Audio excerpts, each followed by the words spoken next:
சின்ன முருகைய சிங்கார முருகைய சின்ன சின்ன முருகைய சிங்கார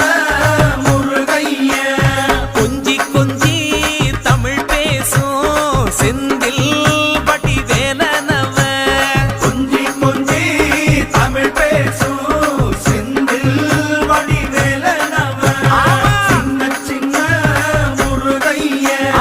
சிங்கார முருகைய கொஞ்சி கொஞ்சி தமிழ் பேசும் செந்தில் வடிவேலனவ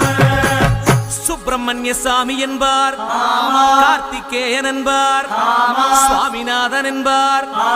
முக அமுதன் என்பார், பாலசுப்பிரமணியன் என்பார், கருணாகரன் என்பார், கதிர்காம கந்தன் என்பார், கதிர்வேல சுவாமி என்பார்.